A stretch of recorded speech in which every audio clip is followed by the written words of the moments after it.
Today, I'm going to be breaking down 3 different draft strategies from 3 different draft spots. I'm very excited to get into this. All 10 team leagues, all 3 wide receiver Superflex. But I think it's important to look over how to structure your teams from each spot. So I'm going to do that in today's video from the 3 spot, from the 6 spot, and from the 10 spot. So kicking it off from the 3 spot, the first team I drafted had a quarterback up top, right? So I took Lamar Jackson 3rd overall, and then I went heavy on wide receivers. I went Amon-Ra St. Brown, AJ Brown, and Rashee Rice in rounds 2 to 4.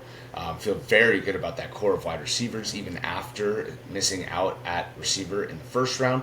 So I feel like I got a very strong core there. And then went down to running backs, James Cook, Alvin Kamara.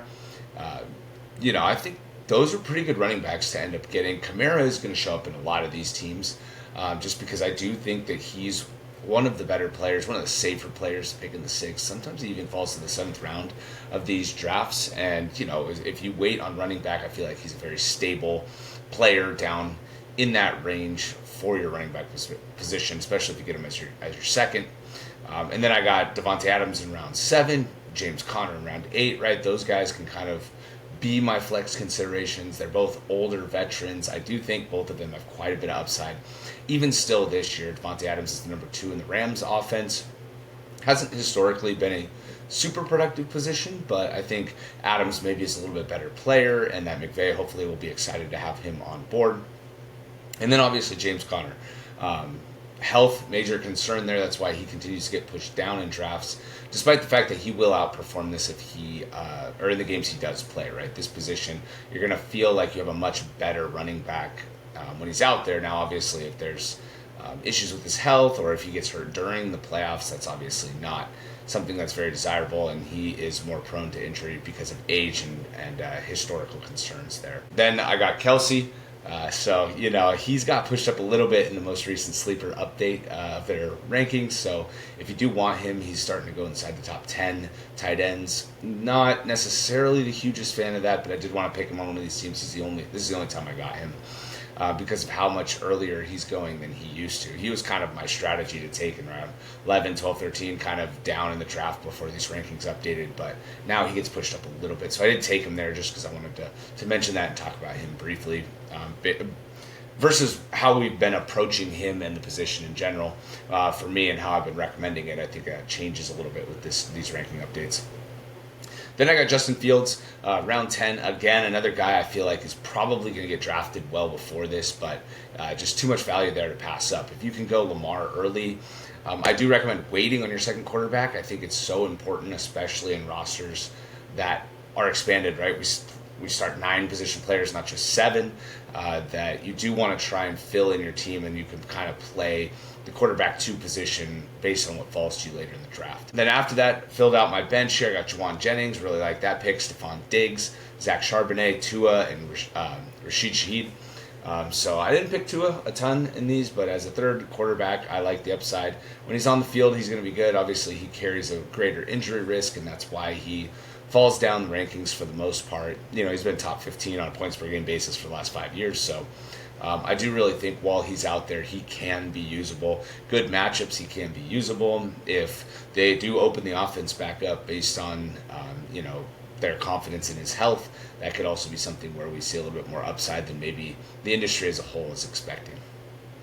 So overall, this team, Lamar, Fields, and Tua as my quarterbacks, I feel like that's a pretty good quarterback room. And if I do go early at a quarterback, on quarterback, my rooms are always going to look like that. It's never going to be like Lamar and then like Baker or anything like that. I'm not pushing to get in on quarterback again in a 10-team league. There's just too much value later in the draft. Then my running backs, James Cook, Alvin Kamara, James Conner, and Zach Charbonnet. James Cook did report, so obviously there's some issues there, possibly with the contract, so be a little weary of that, continue to follow that news. But overall, I just am not super concerned about James Cook, right? I mean, he's an obvious regression candidate, but he's not going to score 20 touchdowns again. We saw him perform as a top 15 running back, he was 13th 2 years ago with only 4 touchdowns. So I think even if he splits the middle, he can still push to be a top 10 running back. And then the receivers going to be hard to beat, with Amon-Ra St. Brown, AJ Brown, Rashee Rice, and Davante Adams. Rashee Rice is currently in a spot where I think he's going to end up getting pushed up. I definitely have him ranked the highest of that kind of club after the top tier there. So I do think as we get closer to the season, as we continue to see his health, especially if we see him in preseason games, he's going to continue to fly up the board. So don't hesitate in your best ball drafts to be taking Rashee Rice. And then going down right, I got Jennings. Didn't get him a ton. I feel like he's somebody that ends up getting moved up a little bit. I did get him in another one of these teams, but I think overall he's a great player to go in on. Even earlier in your drafts, if you need to, if you are feeling like you're lacking a starter, or feeling like you want to get off to a hot start, with one of these late picks. I've said that in the past, but I really want to highlight Jennings because he's getting ranked still even really low, and I think that's maybe unique to Sleeper in a way that other people and other sites are a little bit more excited about him and the potential for him to step into that number one position. And then Diggs, I only took Diggs in one team, so I do want to talk about him briefly with Drake Maye. He's looking healthy. He is coming off the ACL tear, so I'm a little bit more weary about him, but he did get hurt earlier in the year, so if again another guy, if we see in the preseason at all, we get some glowing reports. He's somebody that I'll be interested in taking a shot on late. It's not like I am expecting him to be a starter. ACLs are tricky. Usually take a year plus, even after you're back on the field, to regain your production. So overall, Diggs is more of a dart throw than anything, and Rashid Shaheed is somebody that I'm starting to pick up momentum on. Somebody I really like to take a late shot on. His knee injury wasn't an ACL, right? It was a meniscus, and so it was almost one of those things that's like, is he gonna be able to make it back by the end of the year? That's more of a 2 to 3 month injury, and then obviously they didn't have a ton to play for. They were kind of shutting it down. So, like Olave wasn't even out there anymore. We were picking up Bub Means, because he was their number one for a while. So, Shaheed, somebody I'm definitely interested in. So, I'm thinking about making a video of like my favorite players to draft, favorite draft day targets. He's for sure going to show up on that list because you get him absolutely free. Going on to the second team from the 3 spot, so I will try to speed this up just a touch, right? So I went wide receiver heavy and then went in on the quarterback. So I got Jefferson, Puka, and Nico up top with Rashee Rice again showing up in the 5th round this time. He's on all 3 of these teams. It's just impossible to pass in that 4-5 range. I even have him at like 4-1 in a draft that I'm going to show you in a little bit. So overall, I really think this team is good, right? Up front with the receivers, Jefferson, Puka, Nico, and Rice.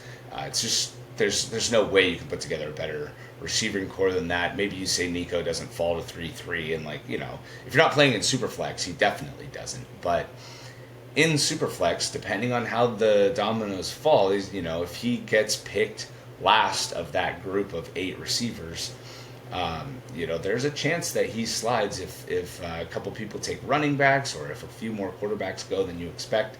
So, this is the dream scenario if you start receiver.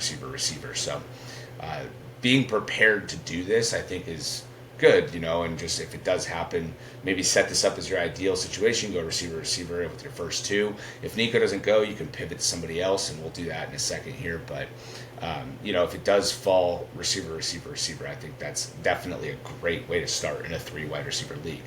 And also, I think it highlights too, you should be playing in 3 wide receiver leagues. If your league mates or commissioner haven't accepted that change, now's the time when you can start pushing on that in the off season. We're a month away from heavier pickup for draft season, right? I mean, we're only a month out from August at this point now, so there's going to be a lot more information coming out, and a lot more momentum in your group chats probably. If you're not playing 3 wide receiver, get that in your league rules. It is so much more fun. It opens up so many more draft strategies. It opens up so many more trades during the year. It allows you to play more players, which I think is fun too. So if you hit on somebody late, you have a spot for them in your lineup. All those kind of things. So then looking at the quarterbacks on this team then, Baker and Dak, I've kind of highlighted how much I like Dak this year, definitely more than consensus. And that's just because I think he's been a super high upside quarterback for most of his career. he's dealt with injuries, and that's the big knock on him. But it's not like he's finishing at QB 10. That's not where he's been finishing. He's been finishing well inside the top 10, top 3 a couple times in points per game basis, and so he did take a major step back last year. He's only 21st in points per game at the time of his injury, but his schedule did lighten up. He had a really tough schedule up front. And so, I'm going to give him a pass a little bit on that. And I do think the addition of George Pickens opens up the passing game offense even more, so I really like Dak. Getting into the running backs on this team, right, that's obviously going to be the tough selling point for a build like this, right, because you get Chuba Hubbard as your number 1, Tyrone Tracy as your number 2, Jalen Warren as your 3, and Javonte Williams as your 4. That is a very, very poor running back group. So you got to hope that Chuba kind of recaptures some of that magic from last year, because he didn't get off to the hottest start, but he was cruising in the middle of the year, right? I mean, top 10 running back type of deal. So if he hits again this year, this team can be really good. Tracy has Scatabo as, a question mark in his backfield. I still think that Tracy is going to lead the backfield, especially early in the year. But, as the year goes on, I think it's going to be more and more of a concern. And if they hadn't have addressed the position with Scatabo particularly, right? I think if they had addressed the position with anybody else a round or two later, that Tracy would be moved way up in these drafts, right? I think he'd be going around around running back 20, maybe even running back 15, in that Chuba Hubbard, Kamara, Walker type of range without Scatabo. So that's why I still struggle with Tracy. I have him on both my dynasty leagues too, so maybe I'm trying to rationalize a little bit, but anyways, either way, regardless of how you feel about Tracy, that running back group is really, really weak. But you play the waiver wire, you play injuries, you save your fab for the injury. Somebody gets hurt and you go hard early in the year to try and get that running back. And this team can shape up quickly. So I really like this build in particular, because the receivers you just have set up, those guys should be good to go. And then you just figure out your running backs as you push on through the season. Moving into the last team here from the 3 build. So this is kind of like a mix of everything, right? It's not like go hard on receivers with a top-end quarterback or go hard on receivers all the way kind of through the first part of the draft. So I got Jayden Daniels at 3, Nico Collins in the second round of this draft, which, receivers went a little bit quicker in this mock. And then that left me with HN in the 3rd and Chase Brown in the 4th. And that's kind of why I say I was a little bit more going around the board, because I got 1 receiver, 1 quarterback, 1 running back in my first 3, and then went back to running back in the 4th, which is something I don't always do. But Chase Brown is somebody that I really like. Obviously, after Zach Moss got hurt, he took over as a bell cow. And from that point forward, he was running back 3. Like, he was very good. And they loaded him up with more than 20 touches per game over that stretch. Now, can he hold up to the whole season? I'm not so sure about that. Zach Moss is coming back, but I don't know how involved he's going to be. This is going to be Chase Brown's backfield.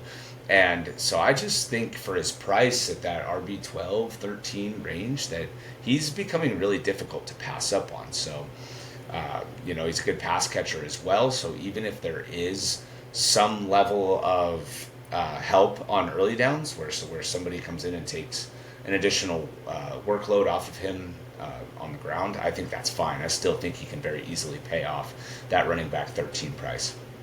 Then Rashee Rice, already talked about him. And then I have Ken Walker, right? So I have my flex guy as a running back, which is something in 3 wide receiver builds I don't do all the time. But I don't mind doing it when it's for the right price, right? And you feel like you have upside with a guy like Ken Walker, because injury, again, is the only thing really holding him back. If he stays on the field, he's going to be extremely productive. He's going into his age 24 season, too. Might feel like he's been around for a while, but he's still really young. He's a home run hitter, so hopefully the new offensive coordinator can maybe get him to take those 5-yard gains a little bit more frequently, and not look for the home run quite so much. He showed a little bit more passing game chops last year, so hopefully he can get more consistent role there. And ideally, it's his gig, right? The reason he goes late like this, not only is injury, but there are worries about Zach Charbonnet. So if it's his gig and he's on the field, he's going to outproduce this. So fingers crossed he can stay healthy. Then I go up for Hawkinson here. He seems to go in the 6th, 7th round, end of 6, early 7. I'm not a huge fan of going in early on tight ends, but he's kind of the last guy up there in the top 5 or 6 that seems like he's still a difference maker. Still one of those guys you can draft and just leave alone. And that's kind of what I like to get from a tight end is I want to kind of get the last guy where I feel like, okay, I'm just going to draft him and that's going to be my tight end. If the opportunity to trade up presents itself, then maybe we'll, figure that out during the year, but that's how I like to approach tight end. So getting Hawkinson in this area, I feel like is a pretty safe pick. And then some of the guys that we have here on the screen are similar, right? Godwin. You guys obviously know that I love Godwin, and I'll talk about that maybe too in like favorite picks or like in camp notes or OTA risers, because Emeka Puka seems to be the talk of camp. So we'll see how that ends up turning out. Hopefully, Godwin still is able to maintain his production and role. He's obviously coming off a major injury, but one that he should be ready for training camp. And JJ McCarthy is somebody too that I really like. I think overall as a QB2, right, in that 20 area, that's why I say if you go with like a Jayden Daniels early, just wait, because if like McCarthy, for example, here in the 9th round is the guy that falls, that presents all kinds of upside for your team, right? And it's even more than just like the rankings. It's like you're getting quarterback 20 there who could be quarterback 12, and on a points per game basis there might not be a huge difference between those two spots, but you want to be making sure that you are paying the appropriate price for something where the tier might be the same, or where the production might be the same, or where somebody even has more upside than other players in that tier, right? So I do like McCarthy. I think the offense is very stable and somebody that should definitely be a target for you as a quarterback too if you go early on quarterback. All right, let's get into the 6 now. So from the 6th pick, I have 3 teams here as well. And I go early quarterback, I go early receiver, and I go running back heavy. So you didn't see running back heavy early from the 3 pick. I don't think there's a running back that's going to get into the top 3 picks. So that's why I didn't do that, right? So the first team here has, one of each position kind of. And I did go in on a quarterback in earlier, right? So when I talk about it from the 3 pick, don't, like if you pick Lamar, don't go in earlier. Now, the further you go down, the more inclined I am to get in on a quarterback a little bit earlier, right? And the fact that it was Herbert made it a lot better. So, I went Burrow in the 1st round, and then I got Herbert in the 4th round. And so I genuinely think Herbert is going to have a great season. We just saw him get off to a terrible start. He played all year long. The offense went more and more and more towards him as he got comfortable in Harbaugh's system, as Roman started to call more plays for him, and I do think he's going to rush more this year too. He got injured early in the year with that ankle and just was never able to take on any sort of rushing game role. So I think that's coming for him this year, and he was quarterback 12 even despite the fact that he got hurt. They were still trying to establish the rushing game identity. I think Herbert might have a breakout season for fantasy. So anyways, that's my sales pitch on Justin Herbert as a 4th round pick in Superflex and 10 team. Obviously in 12 team he's going to go a lot earlier than that. And then, between the 2 quarterbacks, I got Amon-Ra St. Brown again in the middle of the 2nd round at pick 5. And he's going to end up on a lot of my teams. I have him ranked as wide receiver 5 as of right now. So until I reevaluate my rankings, maybe move him down below BTJ and Neighbors, which I don't think I'm going to do. But, if that does happen, then maybe it'll change a little bit. But I get a lot of him in the 2nd round just because I do think he's right after Puka for me in my rankings. So I do like to take him. I think he's a really strong 2nd round pick. And then Derrick Henry, I have him ranked as running back 5. He's sitting there in the middle of the 3rd round. That was one of the easier picks for me. You see he shows up in the running back heavy approach as well, but we'll get there in a sec. So in a couple of these mocks too, I threw like a Sam Laporta in the 5th type of thing. I did that last year. That's where I got him in our home league. So I wouldn't recommend doing that. I wouldn't actually do that. But there's the chance anyways that the new regime ends up giving Laporta a super consistent role. Now, will the looks be as creative? Will he be as explosive? Probably not, right? Ben Johnson, I feel like, got him a lot of wide open looks. So if he doesn't, right, then this could be a very big bust of a pick. So I wanted to throw him in there and show you the construction, right, where you go a couple quarterbacks early, you get a tight end in there, and then kind of fill out your team here, right? So running back 2, Chuba Hubbard, I was thrilled with that, and then David Montgomery in the 8th round. I think the running backs turned out great with this build, the fact that I waited. Now, the receivers are probably what hurt a little bit more, right? Because with Amon-Ra, I have DK Metcalf and Godwin as my starters, and I don't know that I love that, right? Godwin, I still have Godwin in the top 20. I think I need to move him down. I'm starting to drink the Kool-Aid a little bit on Emeka Puka. I'm starting to get a little bit excited there. So, especially if Puka gets the slot role, right? So I think that Godwin might get pushed to the outside, and it might be one of those things where Puka just is kind of going to be a major target early in the year, and that's going to just kind of draw everybody's fantasy production down on that passing game offense. So, anyways, I think the receivers are a little bit weak there for my liking. I don't think I would personally build out a team like that. And, maybe I could have picked like a McLaurin or something like that instead of Laporta, but I don't know that would have made me feel all that different about this team. I just think, maybe it's because I don't do the quarterback thing very often, but picking a second quarterback and your tight end up that early is not a roster construction I'm a big fan of.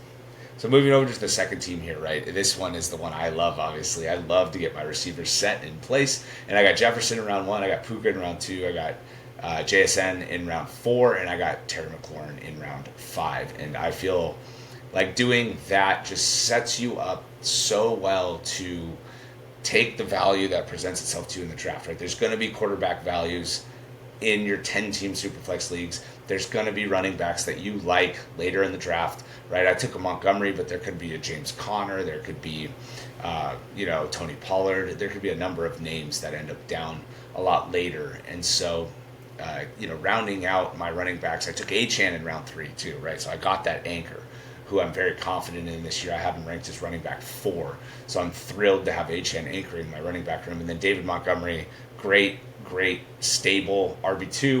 And then Tracy is somebody who I could possibly have as upside. And then the only other running back I got here is Dobbins. So probably should have gone in on another running back at some point in this draft. But, Dobbins with Denver could be decent on early downs. I don't think he's going to have the passing game role. I do think that's going to go to RJ Harvey. I do think Harvey will get some early down work as well, if not a good chunk of it. So, in terms of what Dobbins is going to be doing, maybe he's a little bit more of a handcuff or a bye-week filler. But, as an end-of-bench guy, I think it's worth throwing a dart to just check out early in the year. You can always cut him as your last round pick. All right, so then let's go over to the running back heavy team. This is going to be new information here, right? This is something that we haven't looked at yet.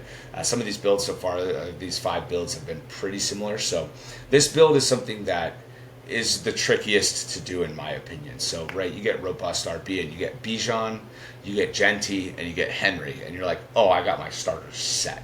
Right, I'm locked in. I don't need any more. Or, maybe I need another running back late, but I'm going to just start going in on other positions. And from a draft strategy perspective, that makes sense. Now, from a realistic life view, or the how it ends up playing out from that perspective, if one of those guys goes down, you are so in a world of hurt. You're going to be wishing you had somebody else to fill that spot. So when you go running back heavy, I think you need to make sure that you at least lean into it a little bit more. You need to make sure running backs kind of dominate your bench a little bit as well. And so I did that here on this team a little bit. I probably should have grabbed another running back before round 10, at least one. I ended up with 4 wide receivers I really like. So, it's hard for me to say that, but I went with Pollard in round 10, Warren in round 11. You're going to see Warren a lot in these videos too, or on these teams as well. You see Warren on the first team and on the third team here. So the reason I say that, though, is you want to make sure that when you structure your team to have running back in your flex, that you don't end up with your 13th, 14th round wide receiver as your flex player, right? That's going to limit your team and your team structure in a way that you didn't anticipate in the draft. And so if you don't have somebody that's good, like a Pollard, right? I feel pretty confident in Pollard. Now, obviously, they have Spears. They might split, but Pollard should be a pretty solid starter as a flex player if you need him. And So pairing him with that running back core, I thought worked out really well. So just be wary of that. Make sure you're thinking about that. If you go heavy at running back, that doesn't mean you just abandon the position and you're just scrambling everywhere else. Just continue to be comfortable if the draft board presents you a fourth to lean into that and actually grab that bench player. I think it's really important to make sure that if you structure your team that way that you have the depth. Now, I think I've made my point there. So let's talk about the receivers on this team. I got Rice. Obviously, he's been a popular pick here for me. McLaurin, I think he's just stable number 2. He's got a good quarterback. He should score touchdowns. And hopefully their passing game volume on the team overall increases, so he should see additional targets this year. He was only at 112 last year, if you can even believe that. But, if it goes to 130, I think his yardage and reception floor should even grow a little bit too. So I'm not so worried about the touchdown regression there with him. And then I got Worthy, obviously super high upside.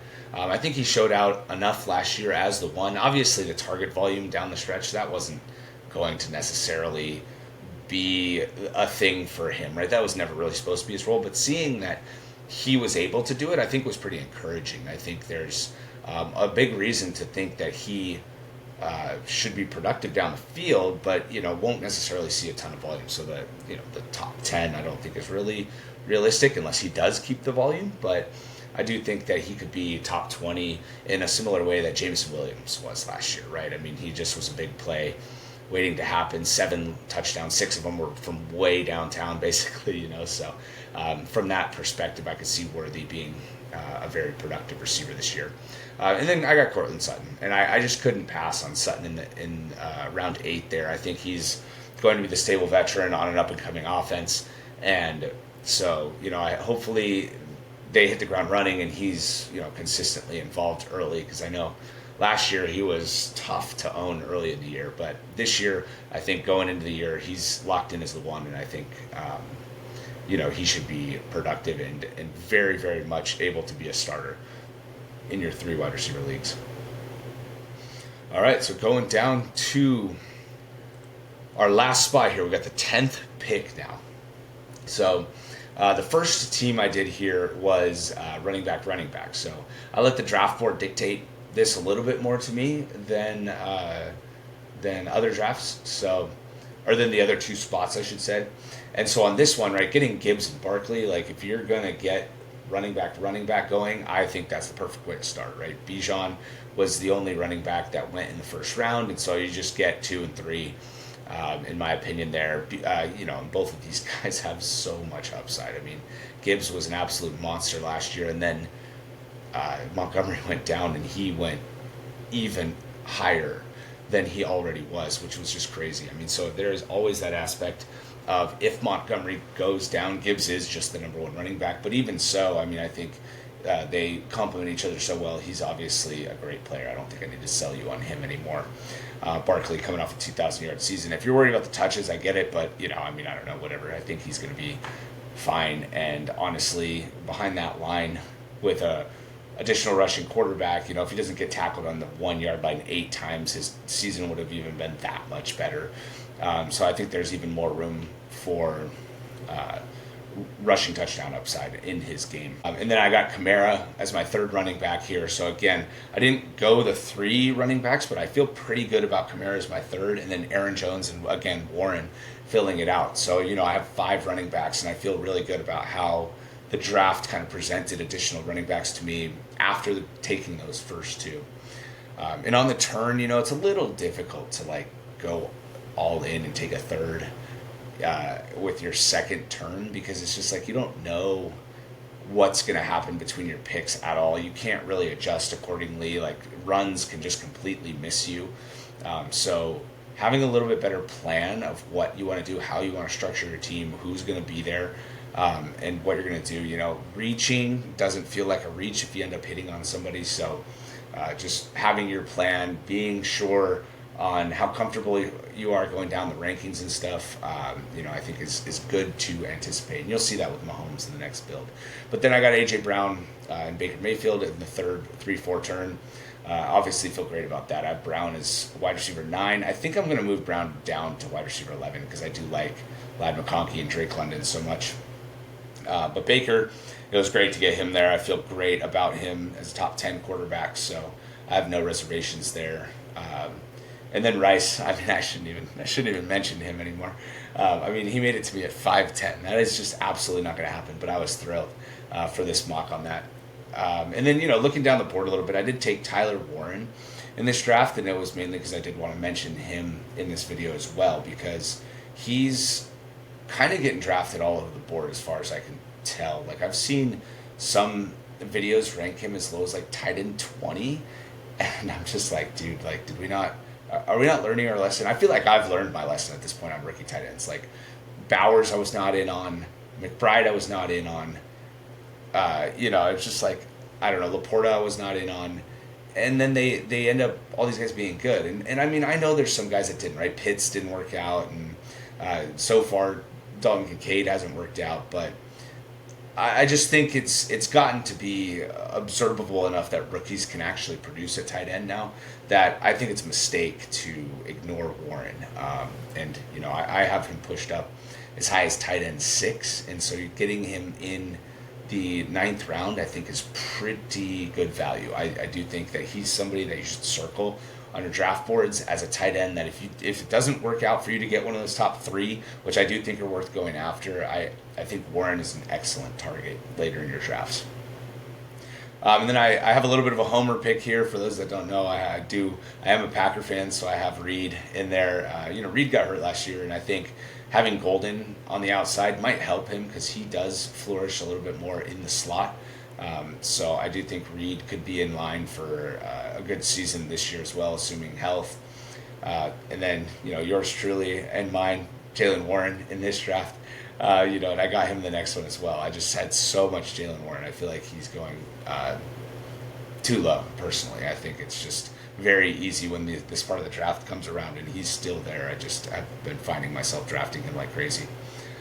And then the last guy down here I do want to talk about is Keon Coleman. So he's an interesting camp buzz guy because he's made it his goal to increase his speed, his agility, and from reports, he's been noticeably faster. Now, does that really mean anything? I don't know, right? We're kind of in that, hype everybody up stage. But the thing is he's tied to Josh Allen. So if there is any merit to that, and he's going into the second year, and he was their guy last year, like they traded down because they knew that they wanted to take Coleman.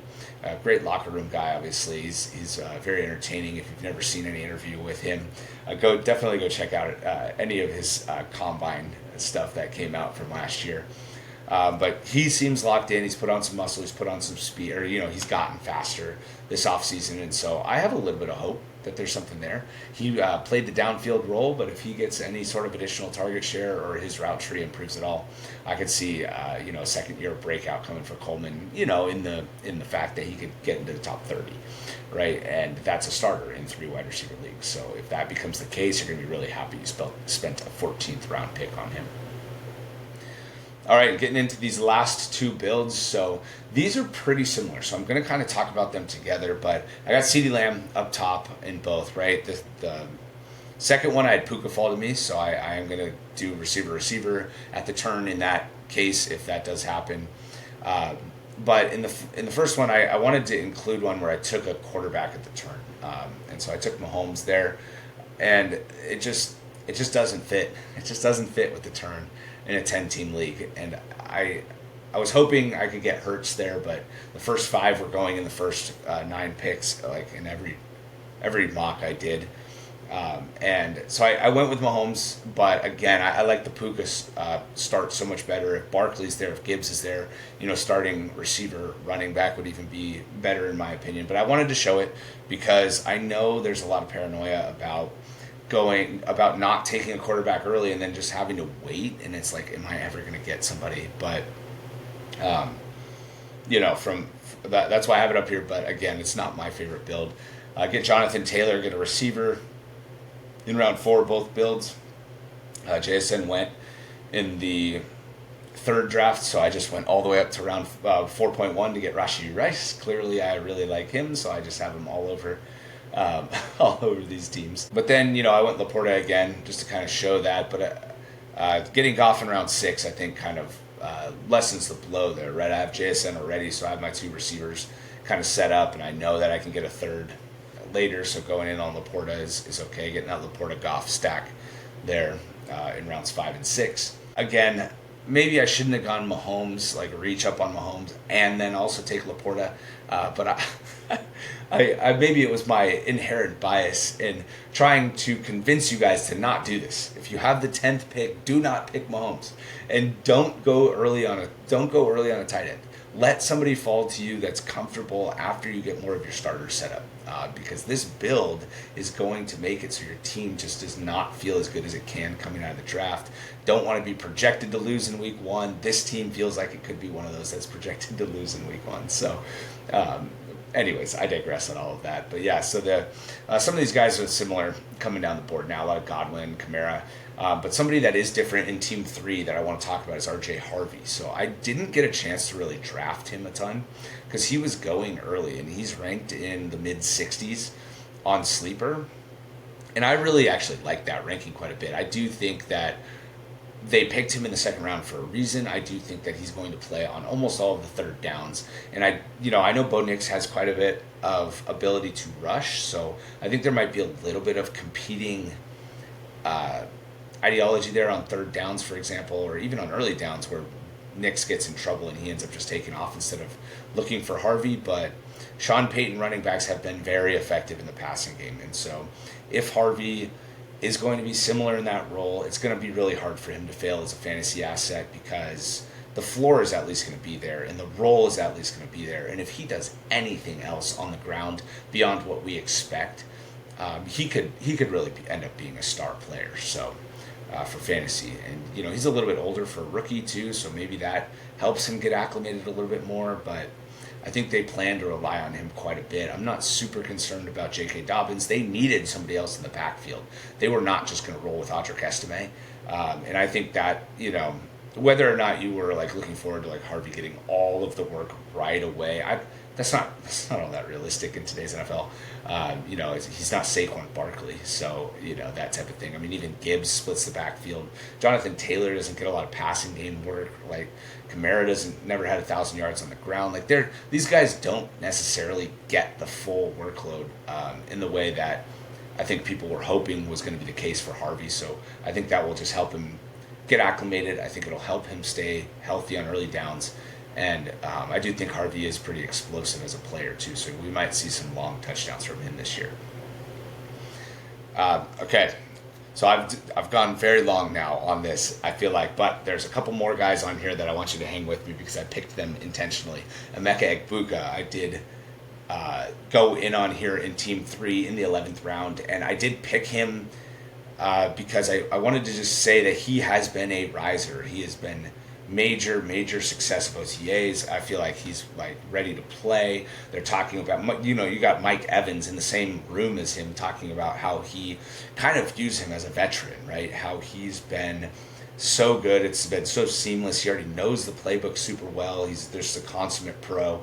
And that was kind of his, that was the expectation on him. That's just what people knew he was going to be coming out of college. So I feel like that's all ringing endorsements for him. And I feel like as we get closer to the regular season, I feel like he's somebody that is probably going to continue to rise. So I wanted to make sure I highlight him here kind of at this tipping point video of showing you different builds and talking about different players. And I really think he's uniquely positioned to be a major riser from where we're at in the offseason right now.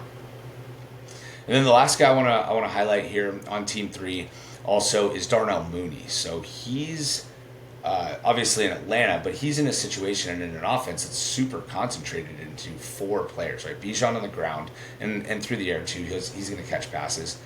And then Drake London, who, I don't know how many targets he can get. 170? You think he gets 10 a game? I think that's probably what they're going to try and do there.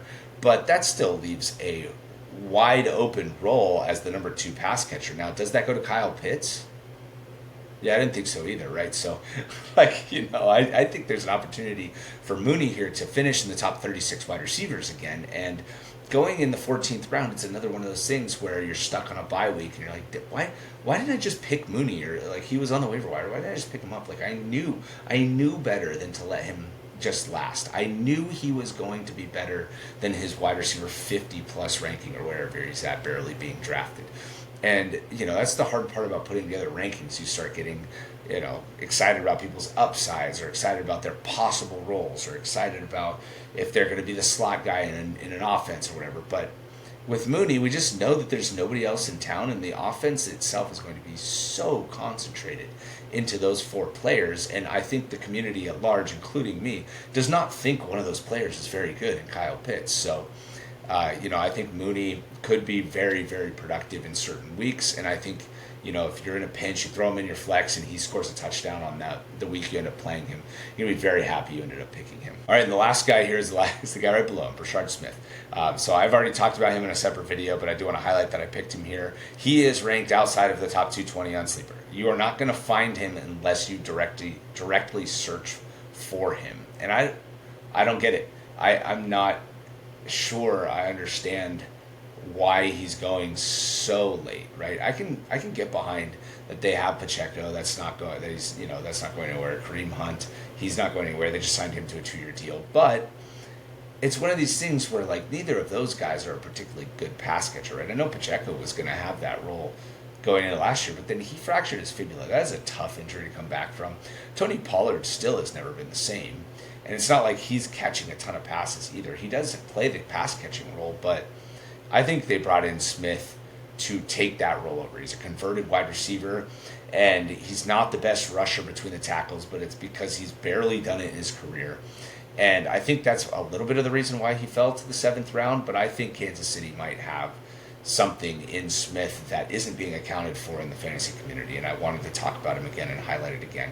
He's going to be the pass-catching role, so I think Jerick McKinnon, but, not necessarily as good on the ground, right? When McKinnon got the opportunity to start, it was like, oh my gosh, he is so good for fantasy because he's a solid runner between the tackles. He would just never hold up because of his size. But he was a great pass catcher too, and I think that's the role that they have in mind for Smith. So that's why I'm also not in on Pacheco at all. You notice Pacheco didn't show up on any of these teams. He's completely off my board where he's going. I think I got Pacheco ranked at like running back 40, and he goes at like running back 25, and I'm just like, I just can't there. So I'd much rather wait and take Smith with my last pick and, hope that he is involved enough to try and take on a bigger role as the season goes forward. All right, thank you guys so much for listening. I know this was a long one, went over a lot of teams, a lot of players, but again, we're getting closer and closer to the season, and I'm getting fired up to dive even deeper into some of these guys, and we look forward to talking to you in the next one.